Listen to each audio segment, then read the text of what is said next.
আজকে আমরা সেকেন্ড পার্টে শুধুমাত্র আজাদ হিন্দ ফৌজ কীভাবে গঠন হয়েছে এবং আজাদ হিন্দ ফৌজের কী কী কাজ করেছে সেটাই শুধু দেখব। এবং আজাদ হিন্দ ফৌজের নেতাজির জার্মানি থেকে সফর, মানে কলকাতা থেকে জার্মানি, জার্মানি থেকে জাপান, জাপান থেকে সিঙ্গাপুর, সিঙ্গাপুর থেকে তারপরে তার প্লেন ক্র্যাশ হোক বা যাই হোক, যে ঘটনা ঘটেছে এই কমপ্লিট হিস্ট্রিটা 1939 আমাদের নেতাজি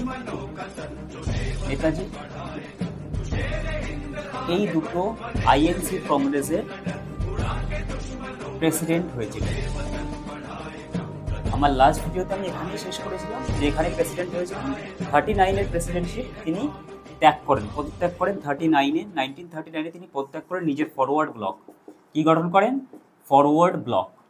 এই ফরওয়ার্ড ব্লক গঠন করার পর তাকে ব্রিটিশরা অ্যারেস্ট করে এই কারণে যে তিনি তখন ভারতবর্ষের ইতিহাসে, ভারতবর্ষের রাজনীতিতে সুভাষচন্দ্র ব্রিটিশদের সবথেকে বড় থ্রেট ছিল। একটাই কারণে, সেটা হচ্ছে সুভাষচন্দ্র বসু অনেকদিন ধরেই চাইছিলেন যে ব্রিটিশদের সাহায্য, এই ব্রিটিশদেরকে এখান থেকে দেশ থেকে তাড়াতে গেলে কাদের সাহায্য নিতে হবে না, বাইরের দেশের সাহায্য নিতে হবে। এবং তার জন্য তিনি কোথায় গেছিলেন, আমি আগের লেকচারেই বলেছি যে ইটালি, জার্মানি, এইসব বিভিন্ন ইউরোপের দেশগুলোতে তিনি ঘুরছিলেন, সেই খবর ব্রিটিশদের কাছে ছিল। তো যেহেতু আইএনসি থেকে তিনি পদত্যাগ করে ফরওয়ার্ড ব্লক গঠন করে, এবং ফরওয়ার্ড ব্লক গঠন করে তিনি তার সদস্য পদে মোটামুটি 100 থেকে 150 জন সদস্যকে নিয়ে তিনি হরতাল শুরু করেন। এবং সেই কারণে ভারত রক্ষা আইনে তখন সুভাষচন্দ্র বসুকে আটক করা হয় এবং তাকে জেলে বন্দি করা হয়। কিন্তু ওই টাইমটাকে সুভাষচন্দ্র বসু নেতাজি কোনোভাবেই হাতছাড়া হতে দিতে চাইছিলেন না। সেই জন্য তিনি অনশনে, মানে আমরণ অনশনে যান। আমরণ অনশন প্রথম দিকে ব্রিটিশ সরকার তেমনভাবে গুরুত্ব দেয়নি সেই আমরণ অনশনের, কিন্তু অবস্থা খারাপের দিকে যাওয়ার ফলে নেতাজিকে ছাড়তে তারা বাধ্য হয় এবং নেতাজিকে ছেড়ে তাকে তারা হাউস অ্যারেস্ট করে রাখে। হাউস অ্যারেস্ট দ্যাট মিনস যে ঘরবন্দি, ঘরের ভিতর থেকে বাইরে বেরোতে পারবে না, বাইরে সবসময় প্রহরা থাকতো, মানে বাইরে সবসময় একজন হাবিলদার বা ইন্সপেক্টর সবসময় মোতায়েন করা থাকতো, যাতে তাদের কোথাও ঘর থেকে বাইরে না বেরোতে পারে, যেহেতু অসুস্থ রয়েছে বাড়ি বসে তার চিকিৎসা হবে। ঠিক এই কারণে তাকে ঘরবন্দি বা অ্যারেস্ট করা হয়। তো সেই মতো অবস্থায় উপায় ছিল একটাই নেতাজির কাছে, সেটা হচ্ছে কোনো রকমভাবে দেশ ছেড়ে পালাতে হবে। এবং এই দেশে থেকে যে কোনোভাবেই দেশের স্বাধীনতা আনা সম্ভব না, সেটা তিনি প্রথমেই বুঝেছিলেন 1933। ওই যে বলেছিলাম 1932 থেকে ক্রমাগত 1937 পর্যন্ত তিনি ক্রমাগত ইউরোপের দেশগুলোতে ঘুরেছেন এবং সেখানে ভিট্ঠলভাই প্যাটেলের সঙ্গে তার সলা পরামর্শ হয়েছে এবং বহু রাজনৈতিক লিডারদের সঙ্গে, যেমন মুসোলিনি, ডি ভালেরা, এদের সঙ্গে তার সেই সময় আলাপ হয়েছে। এবং তিনি সেই সময় চেয়েছিলেন যে কোনো রকমে যদি দেশের বাইরে বেরিয়ে যে যেখানে ব্রিটিশদের শত্রু যে দেশগুলো রয়েছে তাদের সঙ্গে একটা অ্যালায়েন্স তৈরি করা এবং সেই অ্যালায়েন্স নিয়ে, তাদের সাপোর্ট নিয়ে ব্রিটিশদেরকে দেশ থেকে তাড়াতে হবে। এটা ছিল সুভাষচন্দ্র বসুর একটা ব্রেন চাইল্ড বলতে পারো, গেম ছিল। তো সেই কারণেই তিনি সেখান থেকে ছদ্মবেশে 5th ডিসেম্বর 1940 এই ডেটটা ছিল তার দেশ থেকে চলে যাওয়ার, মানে দেশ থেকে পালানোর। এবং তিনি প্রথম যান সেখান থেকে সোভিয়েত রাশিয়া। অ্যাকচুয়ালি সেখান থেকে সোভিয়েত রাশিয়া না, অ্যাকচুয়ালি আমাদের এখান থেকে ইন্ডিয়ার এই যে ম্যাপটা দেখো, ইন্ডিয়ার ম্যাপের এই যে তিনি প্রথম যান আফগানিস্তান, এখান থেকে, ঠিক আছে, আফগানিস্তানের পেশোয়ার বলে একটা জায়গা, সেখান থেকে তিনি অ্যাকচুয়ালি এখন যেখানে তাজাকিস্তান এইসব তুমি দেখছো, সেটা আগে ইউএসএসআর এর মধ্যেই ছিল, সোভিয়েত ইউনিয়নের মধ্যেই ছিল। তো সেখান থেকে তিনি ডাইরেক্ট চলে যান আফগানিস্তান হয়ে, কোথায় ডাইরেক্ট ঢুকে যায় রাশিয়াতে। রাশিয়ার কাছ থেকে, মানে ইউএসএসআর, তখনকার দিনের ইউএসএসআর কাছ থেকে তিনি সাহায্য চান। কিন্তু ঠিক সেই সময় কি হয়, আরেকটা ঘটনা ঘটে, সেটা হচ্ছে রাশিয়া যোগ দেয় অ্যালাইড ফোর্সের সঙ্গে। অ্যালাইড ফোর্সে কে ছিল? ব্রিটেন ছিল, আমেরিকা ছিল। তো রাশিয়া তাদের সঙ্গে গিয়ে যোগ দেয় এবং তখনই সুভাষচন্দ্র বসু বুঝতে পারেন যে রাশিয়া যেহেতু ব্রিটেনের সঙ্গে যোগ দিয়েছে, অ্যালাইড ফোর্সে যোগ দিয়েছে, সুতরাং রাশিয়ায় থাকলে আমার কোনো কাজ হবে না, বা রাশিয়ানদের বলেও আমার কোনো কাজ হবে না, রাশিয়ানরা হেল্প করবে না। তখন তিনি সেই রাশিয়া থেকে, আবার ম্যাপটাই দেখো, সেই রাশিয়া থেকে তিনি, এই হচ্ছে রাশিয়া থেকে তিনি চলে যান সোজা এখান থেকে জার্মানিতে তখন কে বসে আছে? জার্মানিতে তখন ব্রিটেনের সব থেকে বড় শত্রু কে? হিটলার বসে আছে। হিটলারের সঙ্গে তিনি দেখা করতে যান এবং তার একমাত্র তখন কাজ হয় যে হিটলারের কাছ থেকে কোনো রকমভাবে সাহায্য সে গ্রহণ করবে এবং একমাত্র হিটলারই আছে যে ব্রিটিশ শাসনের হাত থেকে ভারতবর্ষকে মুক্ত করতে পারে। তখন নেতাজি সুভাষচন্দ্রের একটাই জিনিস মনে হয়েছিল। তো তিনি সেখান থেকে চলে যান কোথায়? জার্মানির বার্লিনে। এবং এই ঘটনা 40 দিন পরে ব্রিটিশরা জানতে পারে। তিনি যে পালিয়েছেন সেটা ব্রিটিশদের কাছে খবর যায় 40 দিন পরে। 40 দিন ধরে দেখছে যে মানে বাইরে যারা গার্ডে রয়েছে তারা দেখছে 40 দিন ধরে একটা লোক বেরোচ্ছেই না, কোথায় গেল? তখন খোঁজ করার পরে 40 দিন পরে বুঝতে পারে গান্ধীজি নেই, গান্ধীজি চলে গেছে, নেতাজি চলে গেছে, নেতাজি বেরিয়ে গেছে। তো এই হচ্ছে নেতাজির ভারতবর্ষ থেকে বাইরে যাওয়া। এবং তার পরের ইতিহাস কি? তিনি প্রথম নিজেকে আত্মপ্রকাশ করে 1941 সালের জানুয়ারি মাসে। ব্রিটিশরা বুঝতে পারেন যে তিনি দেশে নেই। তারপর 1942 সালে, ঠিক এক বছর পরে 1942 সালে জার্মানির বার্লিন থেকে, কোথা থেকে? জার্মানির বার্লিন থেকে এক রেডিও বার্তায় প্রথম নেতাজির ভাষণ শোনা যায়। দেশবাসী প্রথম নেতাজির ভাষণ শুনতে পারে। সেটা হচ্ছে, সেই রেডিওটার নাম মাঝে মাঝে কোয়েশ্চেনে আসে, আজাদ হিন্দ রেডিও। আজাদ হিন্দ রেডিও তিনি ওখানেই এস্টাবলিশ করেন। জার্মানিতে বার্লিনে বসে তিনি আজাদ হিন্দ রেডিও এস্টাবলিশ করছেন। মানে জার্মানিতে তখন তিনি তার কাজ শুরু করে দিয়েছেন অলরেডি। সেখানে সৈন্য তৈরি করা, সেখানকার লিডারদের সঙ্গে কথা বলা, এবং তার মূল লক্ষ্য ছিল যেহেতু হিটলারের সঙ্গে কথা বলা এবং হিটলারের সঙ্গে একটা মিটিং নেওয়া, হিটলারের সাহায্য নিয়ে ভারতবর্ষকে আক্রমণ করা, এই তার উদ্দেশ্য ছিল। সুতরাং তার আগে হিটলারের সঙ্গে তো ডাইরেক্ট গিয়েই কেউ চাইলেই হিটলার তখন মানে সারা বিশ্ব দাপিয়ে বেড়াচ্ছে, সব থেকে বড় নেতা তখন হিটলার, মানে হিটলারের এমন পজিশন, তো চাইলেই তো আর হিটলারের সঙ্গে দেখা করতে দেবে না। তো বিভিন্ন রকমভাবে তিনি হিটলারের সঙ্গে যোগাযোগ করতে সক্ষম হয়। সেটা 1942 সালের 28 মে, 28 আর 29 মে, এই দুটো ডেট। 28 তারিখের দেখা হওয়ার কথা ছিল, কিন্তু 29 তারিখে দেখা হয় হিটলারের সঙ্গে। এই দুটো ডেটে মে মাসে 1942 এই ডেটটা। এবং ততদিনে তিনি আজাদ হিন্দ রেডিও গঠন করেছেন এবং সেখানে জার্মানিতে যারা প্রিজনার্স অফ ওয়ার ছিল, মানে জার্মানির বিরুদ্ধে ইন্ডিয়ানসরা তো লড়তে গেছিল, ইন্ডিয়ানসরা ব্রিটিশদের হয়ে তখন লড়তো, ইন্ডিয়ান সেনারা। তো জার্মানিদের বিরুদ্ধে লড়ছিল। তো জার্মানির বিরুদ্ধে লড়ার সময় এই যে ইন্ডিয়ানসরা ছিল, সেই ইন্ডিয়ানসদের জার্মানিরা বন্দি করেছিল, তাদেরকে বলা হতো প্রিজনার্স অফ ওয়ার। তো সেই প্রিজনার্স অফ ওয়ারকে নিয়ে, মানে তাদেরকে নিয়ে, সেখানকার 400 জন সৈন্যকে নিয়ে তিনি সেখানে প্রথম একটা ফৌজ গঠন করেন। তার নাম হচ্ছে ইন্ডিয়ান লিজেন। তার নাম কি ছিল? তার নাম দিয়েছিলেন ইন্ডিয়ান লেজিয়ন। আজকে আমরা সেকেন্ড পার্টে শুধুমাত্র আজাদ হিন্দ ফৌজ কীভাবে গঠন হয়েছে এবং আজাদ হিন্দ ফৌজের কী কী কাজ করেছে সেটাই শুধু দেখব। এবং আজাদ হিন্দ ফৌজের নেতাজির জার্মানি থেকে সফর, মানে কলকাতা থেকে জার্মানি থেকে জাপান থেকে সিঙ্গাপুর থেকে তারপরে তার প্লেন ক্র্যাশ হোক বা যাই হোক, যে ঘটনা ঘটেছে, এই কমপ্লিট হিস্ট্রিটা আজকে আমরা তুলে ধরবো। ঠিক আছে? তো দেখো, এখানে তিনি ইন্ডিয়ান লিজেন বলে একটা ফৌজ গঠন করেছেন, আর আজাদ হিন্দ রেডিও, এই দুটো তিনি অলরেডি ফরমেশন করে দিয়েছেন এক বছরের মধ্যে। যাওয়ার ঠিক এক বছর, 1941 সালে তিনি সেখানে পৌঁছন। 1941 সাল থেকে 1942 সাল, এই এক বছরের মধ্যে তিনি তার এই দুটো কাজ অলরেডি তার করা হয়ে গেছে। এবং তারপর তিনি দেখা করছেন কার সাথে? মে মাসে দেখা করছেন হিটলারের সঙ্গে। এই সব কিছুই হচ্ছে হিটলারের ওখানকার যে সেনা বাহিনীর প্রধান ছিল তাদের তত্ত্বাবধানেই কিন্তু এই কাজগুলো হচ্ছিল। এরকম নয় যে সুভাষচন্দ্র বসু গেল নিজে সব কিছু একা করে ফেললো, এরকম নয়।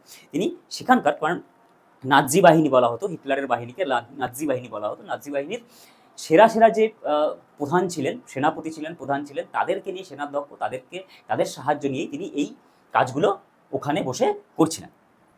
কিন্তু হিটলারের সঙ্গে দেখা করার পর তার মনোভাব বা মনোবল কিছুটা কমে যায়। কারণ হিটলার তেমনভাবে সুভাষচন্দ্রকে, বলা হয় মিটিংয়ের সময় সুভাষচন্দ্রকে তেমনভাবে তিনি সাহায্য করার আশ্বাস দেয় না। তার কারণ তিনি তখন বলেছিলেন, কোটেড, যে 2 বছরের আগে জার্মানির পক্ষে সম্ভব না মানে ইন্ডিয়াকে সাহায্য করা কোনোভাবেই, এবং ইন্ডিয়াকে নিয়ে তিনি উপহাসও করেছিলেন যে 200 বছর কি করে একটা জাতি স্লেভারির মধ্যে ব্রিটেনের আন্ডারে স্লেভারির মধ্যে থাকতে পারে, এতদিন যদি আমি থাকতাম তাহলে কবে ব্রিটিশদের তাড়িয়ে দিতাম। তার এগেনস্টে সুভাষচন্দ্র অনেক কথা বলেছিলেন। তো সেগুলো অ্যাপার্ট ফ্রম দিস লেকচার, তিনি হিটলারের জন্য একটা গিফটও নিয়ে যান। অ্যাকচুয়ালি এমিলির সঙ্গে তার কিছু কথোপকথন হয়, তো এমিলি তাকে সাজেস্ট করেন যে গিফট যদি নিয়ে যেতেই হয় তাহলে কোনো বই বা কোনো স্মারক এই ধরনের জিনিস কোনো কিছু নিয়ে যাওয়ার জন্য।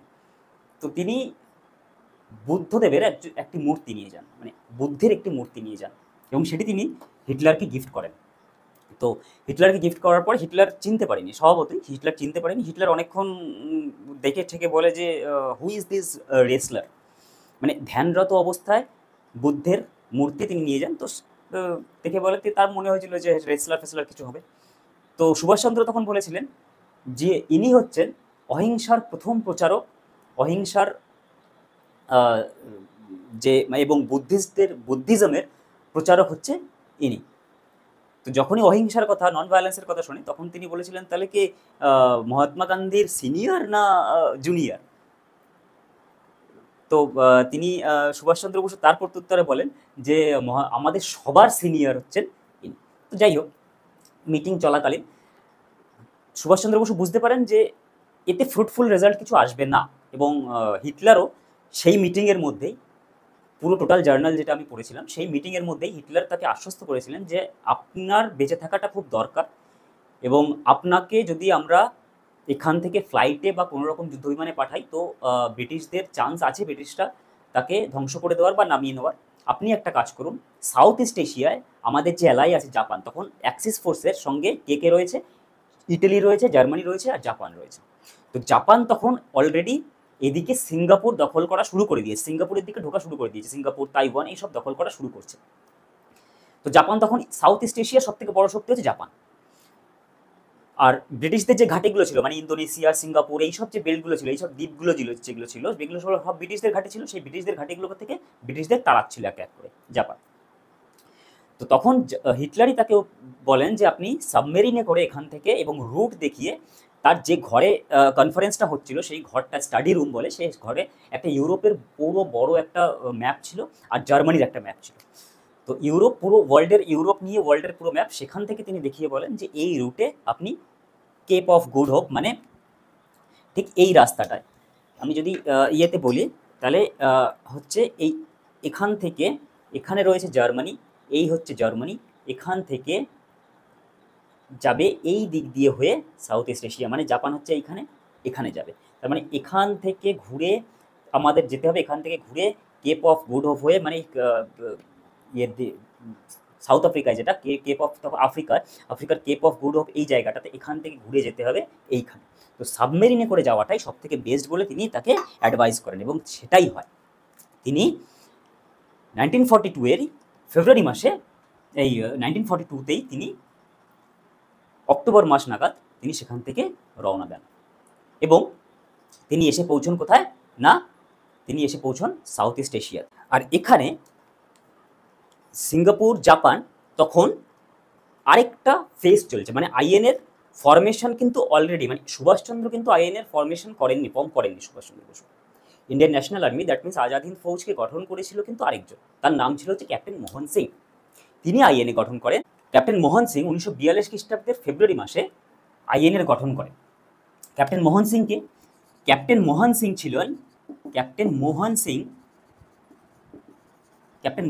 ছিলেন, তিনিও এক প্রিজন অফ ওয়ার্স, পিওডব্লিউ বলতে পারো। পিওডব্লিউ কাদের পিওডব্লিউ? তিনি ছিলেন জাপানিজদের পিওডব্লিউ, এবং তাদের ক্যাপ্টেন ছিলেন। মানে সিঙ্গাপুর, জাপানিজরা বললাম সিঙ্গাপুর দখল করছে, ইন্দোনেশিয়া দখল করছে। তো ঠিক সেই সময় সিঙ্গাপুর, ইন্দোনেশিয়া এইসব জায়গায় কারা ছিল? ব্রিটিশ আর্মি ছিল। ব্রিটিশ আর্মিদের মধ্যে কারা ছিল? ইন্ডিয়ানসরা ছিল। তো ইন্ডিয়ানসরা ব্রিটিশদের তো করেছিল, ইন্ডিয়ানসদের যারা যে প্রিজনার্স অফ ওয়ার ছিল, তাদেরকে নিয়ে ক্যাপ্টেন মোহন সিং জাপানিজদের সহযোগিতায়, মানে জাপানিজদের কাছে তিনি আবেদন জানান যে আমরা আপনাদের সাথে ব্রিটিশদের বিরুদ্ধে লড়বো আমাদের দেশকে আজাদ করার জন্য। তার জন্য আমি এখানে একটা ফৌজ গঠন করতে চাই, এবং জাপানিজরা তাকে হেল্প করে। জাপানিজরা তাকে বলে যে ঠিক আছে, অসুবিধা নেই, এখানে করতে পারেন। তো সিঙ্গাপুরে প্রথম এই ক্যাপ্টেন মোহন সিং আজাদ হিন্দ ফৌজ গঠন করেন। কবে? 17 ফেব্রুয়ারি 1942 ক্যাপ্টেন মোহন সিং আজাদ হিন্দ ফৌজ গঠন হয়। এদিকে আরেকজন বিপ্লবী, তৎকালীন সময়ের আরেকজন বিপ্লবী, যিনি 1915 খ্রিস্টাব্দে ভারতবর্ষ ত্যাগ করে জাপানে চলে এসেছিলেন, তার নাম হচ্ছে রাসবিহারী বোস। ঠিক আছে, এই রাসবিহারী বোস 1915 খ্রিস্টাব্দে জাপানে এসে তিনি anti British organisation, anti British lecture এবং জাপানে এইসব তিনি করছিলেন। মানে ভারতের বাইরে থেকেও তিনি ভারতের স্বাধীনতা সংগ্রামে ভালোভাবে অংশগ্রহণ করছিলেন বাইরে থেকে। এবং টোকিওতে, মানে জাপানের টোকিওতে তিনি টোকিও হাউস গঠন করেন। তিনি পরবর্তীকালে ইন্ডিয়ান ইন্ডিপেন্ডেন্স লীগ গঠন করেন। এই সবগুলো তিনি বাইরে থেকে করছিলেন। তো তিনি তখন শোনেন যে সিঙ্গাপুরের মালায়াতে এরকম একটা আজাদ হিন্দ ফৌজ গঠন হয়েছে এবং তার ক্যাপ্টেন মোহন সিং নামে একজন গঠন করেছেন, এবং তাতে তিনি খুব খুশি হন। এবং খুশি হওয়ার ফলে তিনি সেই ফৌজ দেখার জন্য তিনি সেখানে ক্যাপ্টেন মোহন সিংয়ের সঙ্গে দেখা করার জন্য তিনি সিঙ্গাপুরে যান। তার আগে তিনি ইন্ডিয়ান ইন্ডিপেন্ডেন্স লীগ গঠন করেছেন। ইন্ডিয়ান ইন্ডিপেন্ডেন্স লীগ 1942 সালেই গঠন করেছেন, 1942 সালেই। এবং তারপরেই তিনি চলে যাচ্ছেন কোথায়? সিঙ্গাপুরে আজাদ হিন্দ ফৌজের গঠনের ক্যাপ্টেন মোহন সিংয়ের সঙ্গে দেখা করতে। In the meantime captain Mohan সিংয়ের সঙ্গে জাপানিজদের কিছু মতবিরোধ হয়। মতবিরোধ এরকম হয়, জাপানিজরা যেটা বলেছিল তার থেকে বেশি বড় একটা আর্মি গঠন করে ফেলেছিল ক্যাপ্টেন মোহন সিং, এবং সেটা কিছুতেই জাপানিজরা ভাবছিল that is our internal threat, maybe হতে পারে যে ইন্টারনাল থ্রেট হতে পারে। তো তার জন্য ক্যাপ্টেন মোহন সিংয়ের সঙ্গে আরও কিছু রাজনৈতিক মতবিরোধের জন্য ক্যাপ্টেন মোহন সিংকে তারা আটক করে, এবং রাসবিহারী বসুকে অর্পণ করা হয়। কাকে? আজাদ হিন্দ ফৌজের পুরো দায়িত্ব দেওয়া হয় রাসবিহারী বসুর কাছে। রাসবিহারী বসু যতদিন না পর্যন্ত সুভাষচন্দ্র বসু আসছে ততদিন পর্যন্ত আজাদ হিন্দ ফৌজ কার আন্ডারে থাকে? রাসবিহারী বসুর আন্ডারে। এই হচ্ছে প্রথম আইএনএ গঠনের প্রথম দিকের কিছু ঘটনা। এবং পরবর্তীকালে যখন পুরোপুরি নেতাজির হাতে চলে আসে তখন 25 লক্ষ লোকের একটা 25 লক্ষ আর্মির একটা বিশাল বড় বাহিনী গড়ে ওঠে। প্রথমে শুরু হয়েছিল 25,000 বা কোনো জায়গায় লেখা হয় 40,000। ক্যাপ্টেন মোহন সিং যখন শুরু করেছিল তখন এই কয়টা আর্মি নিয়েই কিন্তু আইএনএ গঠন হয়েছিল সিঙ্গাপুরে। তারপর এই সময় রাসবিহারী বসু যেহেতু আজাদ হিন্দ ফৌজকে নিয়ে তখন আইএনএর গঠন করছে, তো ঠিক সেই সময় আবির্ভাব হয়, মানে 1942-এর অক্টোবর নাগাদ সুভাষচন্দ্র বসু জার্মানির বার্লিন ত্যাগ করে। সেখান থেকে তিনি পৌঁছন কবে? 1943-এর ফেব্রুয়ারি মাসে। 1943-এর ফেব্রুয়ারি মাসে কোথায় পৌঁছন? সিঙ্গাপুরে, মালায়াতে পৌঁছন। এবং সেখানে গিয়ে তার সঙ্গে দেখা হয় কার? রাসবিহারী বোসের। ব্যাস, এই হচ্ছে আজাদ হিন্দ ফৌজ। এবার কার হাতে চলে যাবে? এবার চলে যাবে নেতাজি সুভাষচন্দ্র বসুর হাতে। তখন থেকে নেতাজি সুভাষচন্দ্র বোস, আজাদ হিন্দ ফৌজ এবং রাসবিহারী বসু দুজনে মিলে আজাদ হিন্দ ফৌজ বা আইএনএকে গঠন এবং তার পুনর্গঠন, তার রিস্ট্রাকচারিং সমস্ত কিছু দুজনে মিলে শুরু করেন। এবং 7 জুলাই, ডেটটা আগের দিন বলেছিলাম, 7 জুলাই আনুষ্ঠানিকভাবে সুভাষচন্দ্রকে আইএনএর চিফ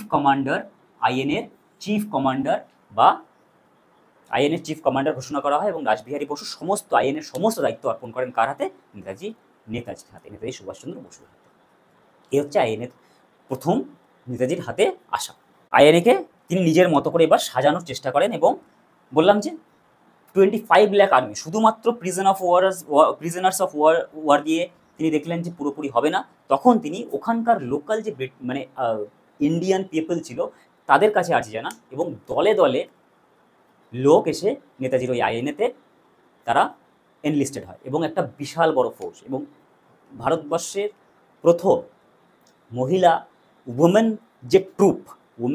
দ্যাট মিনস ওমেন বাহিনী, সেটা তৈরি করেছিলেন নেতাজি সুভাষচন্দ্র বসু তার আজাদ হিন্দ বাহিনীতে। এবং তার যে চিফ ছিলেন তার নাম ছিল লক্ষ্মী সুব্রমণিয়াম। পরবর্তীকালে লক্ষ্মী সাইগাল নামে পরিচিত হন তিনি। লক্ষ্মী সুব্রমণিয়াম তিনি ছিলেন রানী ঝাঁসি।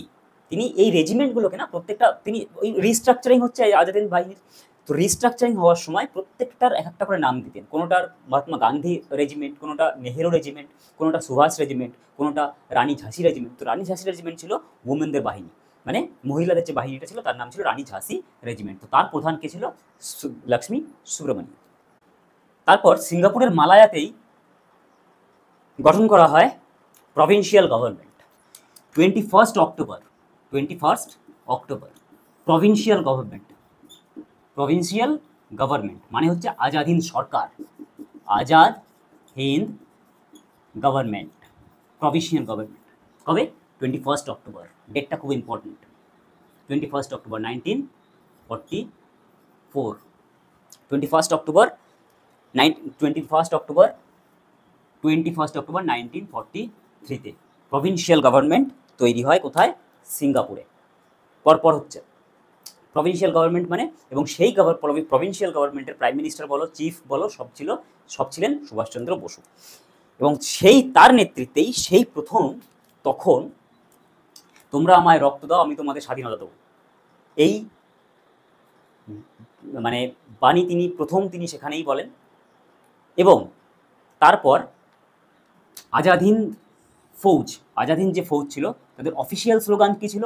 জয় হিন্দ। অফিসিয়াল স্লোগান জয় হিন্দ।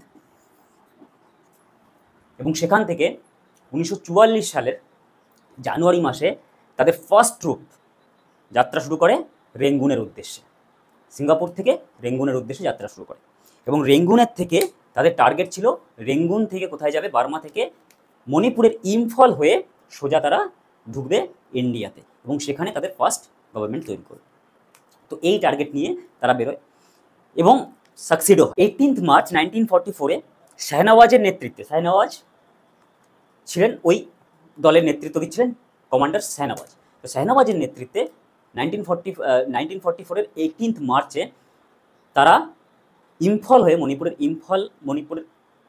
বর্ডার হয়ে, মানে অ্যাকচুয়ালি রেঙ্গুন থেকে মণিপুর দিয়ে যদি ঢোকা যায় তাহলে ওই ইম্ফল বর্ডার হয়ে ওইখান থেকেই ঢুকতে হয়, এবং ওইখান থেকে হয়ে তারা মৈরাং বলে একটা জায়গাতে তাদের প্রথম ইন্ডিয়াতে মৈরাঙে গিয়ে সেখানকার ফোর্স, সেখানকার ব্রিটিশ আর্মিদের সঙ্গে লড়ে সেই জায়গা তারা দখল করে, এবং সেখানে তারা প্রথম তাদের গভর্নমেন্ট গঠন করে। স্বাধীন ভারতবর্ষের স্বাধীন গভর্নমেন্ট প্রথম গঠন করে মৈরাং। কোথায়? মণিপুরের মৈরাং বলে একটা জায়গাতে, মণিপুরে অবস্থিত, প্রেজেন্টেতে মণিপুরে অবস্থিত মৈরাং। সেখানে তারা তাদের প্রথম ইন্ডিপেন্ডেন্ট গভর্নমেন্ট তৈরি করে, এবং তার আশেপাশে, তার সামনে আরও 150 মাইল জায়গা তারা দখল করে। 3 মাস দখল করে রাখার পরে, মানে 18 মার্চে তারা যাত্রা শুরু করে, এপ্রিল মাসে তারা দখল করে। 3 মাস দখল করার পরে, 3 মাস দখল করে রাখার পরে, 3 মাস দখল করে রাখতে পেরেছিল। তারপরে তারা সেখান থেকে ছেড়ে আগে বাড়ছিল। কিন্তু ঠিক সেই সময় 1944, আমরা জানি 1944 এবং 1945-এর সময়, 45 জাপানের সমস্ত বাহিনী, মানে অ্যালাইড ফোর্স এদিকে আসতে শুরু করে। অ্যালাইড ফোর্সের মানে ব্রিটেন, আমেরিকা, এবং ওই সময় জাপানের হিরোশিমা নাগাসাকিতে যে অ্যাটম বোমা ফেলানো হয়, পরমাণু বোমা। তারপরে জাপানিজ সব সৈন্যদের, মানে অ্যাকচুয়ালি এই ট্রুপে জাপানিজ সৈন্যও ছিল।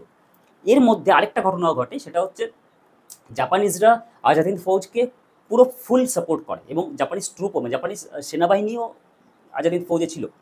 তো তার মধ্যে তখনকার জাপানিজ প্রাইম মিনিস্টার তেজো, সে মানে অলরেডি মানে আন্দামান আর নিকোবর দ্বীপপুঞ্জ, এই দুটো ছিল জাপানিজদের হাতে, জাপানিরা দখল করে নিয়ে রেখেছিল।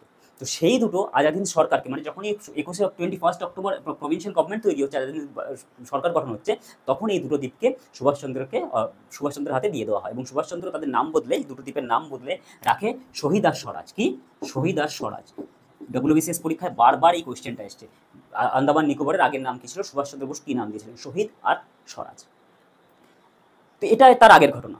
তারপরে ওই যে বললাম, এবং এর মধ্যে আরও কিছু ইম্পর্টেন্ট, 6 জুলাইয়ের ডেটটা ইম্পর্টেন্ট, কারণ 6 জুলাই সুভাষচন্দ্র বসু অফিসিয়ালভাবে রেডিও বার্তায় গান্ধীজির কাছ থেকে আশীর্বাদ নেন যে আমাদের আজাদ হিন্দ সরকার, আমাদের আজাদ হিন্দ বাহিনী গঠন হয়েছে, আমরা ভারতবর্ষের ব্রিটিশদের আক্রমণ করতে যাচ্ছি, আপনি আমাকে আশীর্বাদ দেবেন বলে তিনি 6 জুলাইতে একটা মেসেজ পাঠান, এবং সেখান থেকেই তিনি গান্ধীজিকে ফাদার অফ নেশন বলে অভিহিত করেন সেখান থেকেই সেই বেতার বার্তা। তো এই হচ্ছে আজাদ হিন্দ ফৌজের ভারতবর্ষে প্রবেশ এবং ভারতবর্ষের একটা প্রভিন্স বলতে পারো বা একটা জায়গা বলতে পারো দখল করা, এবং তারপরেই যেহেতু অ্যালাইড ফোর্স প্রচুর ক্ষমতায় চলে আসে এবং জাপানিজরা আত্মসমর্পণ করতে বাধ্য হয়, তো সেই সময় আজাদ হিন্দ ফৌজও বাধ্য হয় আত্মসমর্পণ করতে, তারা আর বেশি দূর এগোতে পারেনি। এই রকম অবস্থায় 15th অগস্ট, মানে অ্যাকচুয়ালি 15th অগস্ট 1945-এ আজাদ হিন্দ বাহিনীর পুরো আজাদ হিন্দ বাহিনী, আজাদ হিন্দ ফৌজ এবং জাপানিজ ফৌজ টোটাল আত্মসমর্পণ করে অ্যালাইড ফোর্সের হাতে 15th অগস্ট 1945-এর ঘটনা। তারপরে একটা ট্র্যাজিক হয়, সেটা হচ্ছে একটা দুর্ঘটনা ঘটে 18th অগস্ট 1945। সমস্ত রকম অসফলতা দেখে নেতাজি ঠিক করেন যে এখান থেকে আর এই বাহিনী বা এখান থেকে আর সম্ভব না দেশকে স্বাধীন করা। এটা হচ্ছে 1945-এর ঘটনা। তিনি তখন সেখান থেকে জাপান থেকে তিনি চাইছিলেন চলে যেতে কোথায়, মাঞ্চুরিয়া, এবং তার জন্য সেখান থেকে একটা বম্বার প্লেনে করে জাপানের তাইহোকু এয়ারপোর্ট, মানে এখন যেটা তাইওয়ানে অবস্থিত, তাইওয়ানে অবস্থিত, তখন অবস্থিত ছিল, তখন যেহেতু তাইওয়ান জাপানের আন্ডারে ছিল, তো তাইহোকু তখন নাম ছিল, জাপানিজ প্রভিন্সের মধ্যে আসতো। সেখান থেকে একটা বম্বার প্লেনে তিনি এবং তার সঙ্গে তার সহকর্মী আরও দুজন ছিলেন, আব্দুর রহমান, তো তারা যাচ্ছিলেন কোথায়, মাঞ্চুরিয়ানের উদ্দেশ্যে। কিন্তু প্লেন টেক অফ হওয়ার কিছুক্ষণের মধ্যেই প্লেনটা ক্র্যাশ করে। এটা হচ্ছে অফিসিয়ালি তথ্য, অফিসিয়াল ইনফরমেশন, কিন্তু এর অনেক কনস্পিরেসি থিওরি রয়েছে যে আদৌ নেতাজি সেখানে মারা গেছিলেন কিনা। অফিসিয়ালি বলা হয় যে, বা পরবর্তীকালে যে কমিশনগুলো গঠন করা হয়েছিল, মুখার্জি কমিশন থেকে লেটেস্ট যে কমিশন ছিল মুখার্জি কমিশন, তার আগেও অনেক কমিশন গঠন করা হয়েছে, তো সেই কমিশনের ভিত্তিতে নেতাজি ওইখানেই মারা যান, ওই প্লেন ক্র্যাশেই মারা যান। এবং 18th অগস্ট 1945-এ সেখানে প্লেন ক্র্যাশে হওয়ার পরে 6 ঘন্টা তিনি সেখানকার হসপিটালে, মিলিটারি হসপিটালে তার চিকিৎসা হয়। 3rd ডিগ্রি বার্ন হয়েছিল, বলা হয় 3rd ডিগ্রি বার্ন হয়েছিল, এবং সেখানে তিনি মারা যান। এইভাবে আজাদ হিন্দ বাহিনী এবং সুভাষচন্দ্র বসু, আমাদের প্রিয় নেতাজির জীবনাবসান হয়। যদিও কনস্পিরেসি থিওরি যদি আমরা বিশ্বাস করি, তাহলে গুমনামি বাবা বা ভগবানজি, এই ধরনের যে কনস্পিরেসি থিওরি রয়েছে, তাছাড়াও তার আগেও কয়েকটা জায়গাতে নর্থ বেঙ্গলে অনেকবার বলা হয়েছে, নর্থ বেঙ্গলের নেতাজিকে দেখা গেছে, অনেকবার বলা হয়েছে গান্ধীজির যখন মারা গেছেন তখন তিনি দেশে ফিরেছিলেন, নেতাজি মানে জওহরলাল নেহেরু যখন মারা গেছিলেন তার শেষকৃত্যে তিনি উপস্থিত ছিলেন। এগুলো কনস্পিরেসি থিওরি, কিন্তু অফিসিয়ালি আমরা যেটুকু জানি সেটা হচ্ছে আমাদের ইতিহাসের পাতায় যেটা লেখা রয়েছে, আমাদের পরীক্ষা এক্সাম পারপাস যেটা ইম্পর্টেন্ট, সেটা হচ্ছে 18th অগস্ট 1945-এ নেতাজির প্লেন দুর্ঘটনায় নেতাজির মৃত্যু হয়। এবার এর মধ্যে থেকে আমাদের লাস্ট 2021, 22, 2019, 20 থেকে 19-20 আজাদ হিন্দ আইএনএর থেকে যেসব কোয়েশ্চেনগুলো এসছে, তার মধ্যে কিছু ইম্পর্টেন্ট কোয়েশ্চেন হচ্ছে, যেমন 2021 সালের কোয়েশ্চেনটা এসেছিল, আজাদ হিন্দ বাহিনীর যে ফ্ল্যাগ ছিল সেই ফ্ল্যাগে কোন অ্যানিমেলের ছবি ছিল, এটা হচ্ছে 2021-এর কোয়েশ্চেন। সেটার অ্যান্সার হচ্ছে টাইগার। 2019-এর কোয়েশ্চেন, রাসবিহারী বোস কবে ইন্ডিপেন্ডেন্স লিগ কত সালে গঠন করেন এবং কোথায়? টোকিওতে গঠন করেন। কোথায়? জাপানের টোকিওতে প্রথম গঠন করেন। কবে? 1942-তে। 2020-এর কোয়েশ্চেন, ফরওয়ার্ড ব্লক কে গঠন করেছিলেন? 2020-এর কোয়েশ্চেন, ফরওয়ার্ড ব্লক কে গঠন করেছিলেন? ফরওয়ার্ড ব্লক গঠন করেছিলেন 1930। কবে গঠন করেছিল? 1939-এর মে মাসে। কে? নেতাজি, তাই তো? নেতাজি গঠন করেছিল ফরওয়ার্ড ব্লক। 2019-এর আরও কিছু কোয়েশ্চেন আছে, যেমন আইএনএ ট্রায়াল। এই আইএনএ যে পরবর্তীকালে, এই আইএনএর সদস্য যারা ছিল পরবর্তীকালে, তাদের ট্রায়াল হয়, তাদের সব যখন ব্রিটিশরা অ্যারেস্ট করে, তাদেরকে সবাইকে নিয়ে আসা হয় দিল্লির রেড ফোর্টে নিয়ে এসে তাদের উপরে একটা কেস চলে এবং সেই কেসে তাদের সেই কেসটাকেই দিল্লি ট্রায়াল নামে খুব বা আইএনএ ট্রায়াল নামে পরবর্তীকালে প্রচার পায় এবং খুব বিখ্যাত হয়।